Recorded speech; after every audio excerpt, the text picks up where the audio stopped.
ಸಪ್ತಜಾಮೀಕರಾಭಾಯ ವನ್ಹಜೆ ವಿಶ್ವಕರ್ಮಣೆ ನಮಸ್ತಮೋಭಿನಿಘ್ನಾಯ ರವಜೆ ಲೋಕಸಾಕ್ಷಿಣೆ.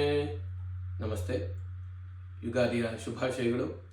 ಈ ಸಂಚಿಕೆಯಲ್ಲಿ ನಾನು ಯುಗಾದಿಯ ಗ್ರಹಸ್ಥಿತಿ ಮತ್ತು ಮುಂದಿನ ಯುಗಾದಿಯವರೆಗೆ ಆಗುವ ಗ್ರಹಗಳ ಸ್ಥಿತಿ ಮತ್ತು ಅದರಿಂದ ಆಗುವ ಪರಿಣಾಮಗಳು ಇದರ ಬಗ್ಗೆ ಮಾತಾಡ್ತೀನಿ.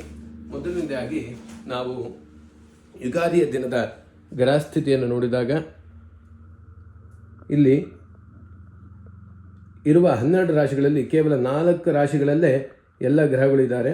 ಇದನ್ನು ನಾವು ಗಮನಿಸ್ಬೋದು.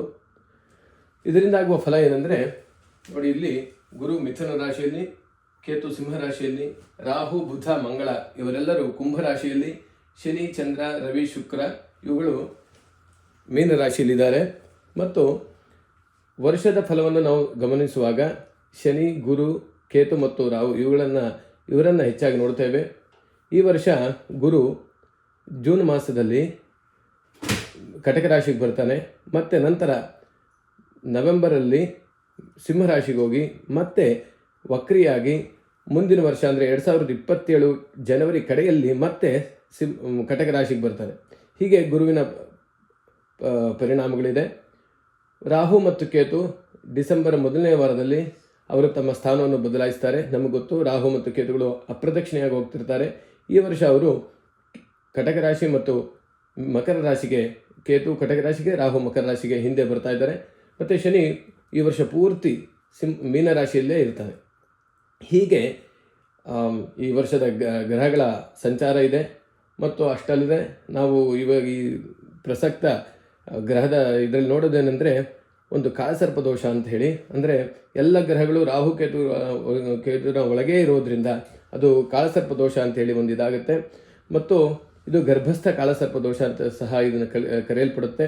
ಇದು ಇಲ್ಲಿಂದ ಶುರುವಾಗಿ ಸುಮಾರು ಆಗಸ್ಟ್ವರೆಗೂ ಇದೇ ಇರೋದ್ರಿಂದ ಈ ಸಮಯದ ಒಂದು ಸ್ಥಿತಿಯಲ್ಲಿ ದೇಶದಲ್ಲಿ ಮತ್ತು ಪ್ರಪಂಚದಲ್ಲಿ ಹಲವಾರು ರೀತಿಯ ಬದಲಾವಣೆಗಳನ್ನು ನಾವು ನೋಡ್ಬೋದು.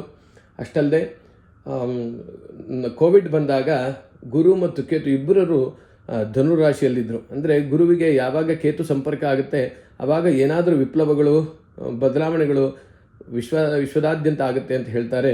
ಹಾಗೆ ಅದೇ ಒಂದು ಸಮಯ ಈ ವರ್ಷ ಬರ್ತಾ ಇದೆ. ಕೇವಲ 1 ತಿಂಗಳ ಮಟ್ಟಿಗೆ, ಅಂದರೆ ನವೆಂಬರ್ ತಿಂಗಳಲ್ಲಿ ಗುರು ಕೇತು ಒಟ್ಟಿಗೆ ಕುಜನು ಅಲ್ಲೇ ಸಂಪರ್ಕ ಬರೋದ್ರಿಂದ ಭೂಮಿಗೆ ಸಂಬಂಧಪಟ್ಟಿದ ವಿಚಾರಗಳು, ಅಂದರೆ ಭೂಕಂಪ ಆಗೋದಾಗ್ಬೋದು, ಅಥವಾ ಅದು ಸಿಂಹರಾಶಿಯಲ್ಲೇ ಆಗಿರೋದ್ರಿಂದ ಅದು ಪೂರ್ವ ರಾಶಿಯಲ್ಲೇ ಆಗುತ್ತೆ.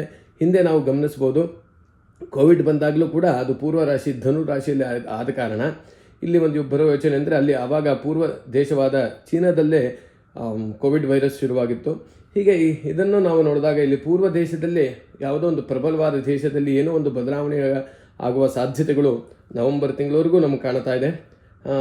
ಅಂದರೆ ಬಹುಶಃ ಆಗಸ್ಟ್ವರೆಗೂ ಈ ಒಂದು ಕಾಳಸರ್ಪ ದೋಷದ ಒಂದು ಗ್ರಹಸ್ಥಿತಿ ಇರುತ್ತೆ. ನಂತರ ಈ ವರ್ಷ ನವೆಂಬರ್ವರೆಗೂ ಕೂಡ ಹಲವು ಬದಲಾವಣೆಗಳನ್ನು ನಾವು ನೋಡಬಹುದು.